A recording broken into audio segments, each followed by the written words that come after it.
반갑습니다. 중앙행정심판위원회 위원장 정승윤입니다. 행정심판제도는 신속, 간편하면서도 별도의 비용이 들지 않고 위법성뿐만 아니라 부당성, 한목적성까지 판단하는 국민권익구제의 핵심적인 제도입니다.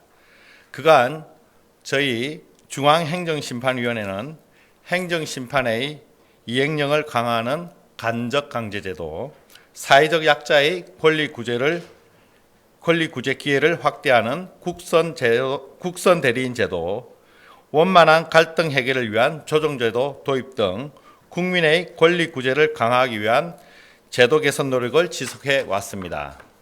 다만 신속성과 편리성 등 여전히 국민 눈높이에 비해 부족한 부분을 채우기 위한 노력이 필요합니다.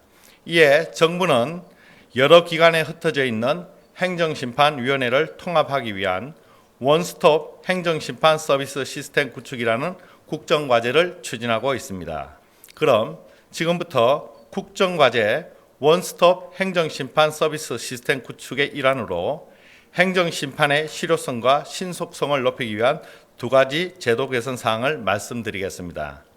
첫 번째로 행정심판 집행정지 기간을 연장하여 국민의 권익구제를 대폭 확대하겠습니다. 집행정지 제도는 처분의 효력을 일시적으로 정지하여 행정심판 청구인이 받을 수 있는 중대한 손해를 예방하기 위한 제도입니다.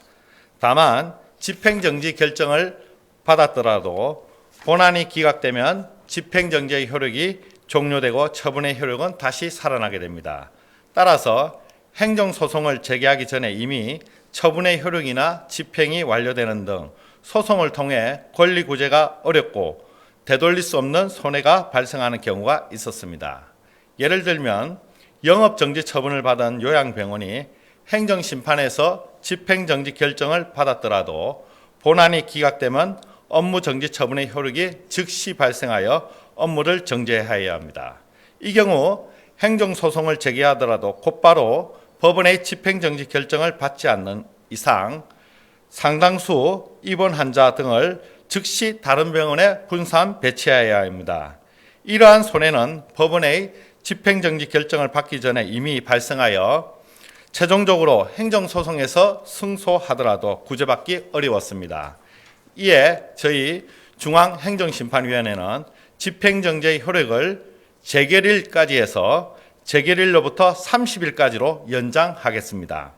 법원에서도 집행정지 종료 시점을 판결 선고일로부터 30일까지로 기재하고 있습니다.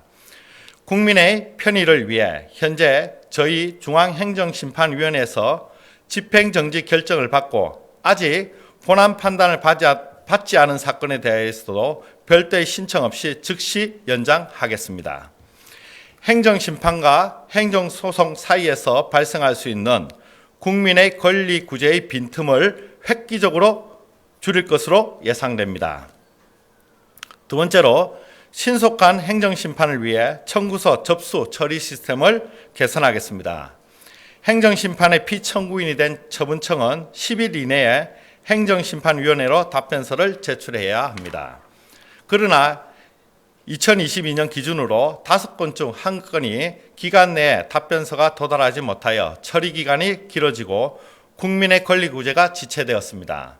앞으로는 기간 내에 답변서가 제출되지 않는 사건을 행정심판 시스템에서 처분청 담당자에게 자동으로 통보하여 국민이 더욱 신속하게 권리 구제를 받을 수 있도록 하겠습니다. 행정심판위원회는 이번 두 가지 제도 개선 사항을 소청심사위원회, 시도행정심판위원회 등 모든 행정심판위원회로 확산시켜 나가겠습니다. 행정심판 제도를 국민의 눈높이에 맞추기 위한 이번 제도 개선은 국민의 권리 구제와 일상 편의를 증진하는 국민 중심의 행정 서비스 실현이라는 국정과제 목표와도 맞닿아 있습니다. 이번 제도 개선을 시작으로 국정과제인 원스톱 행정심판 서비스의 완수까지 지속적인 노력을 기울여 대통령이 국민께 한 약속을 빈틈없이 실천하겠습니다. 이상으로 브리핑을 마치겠습니다. 감사합니다.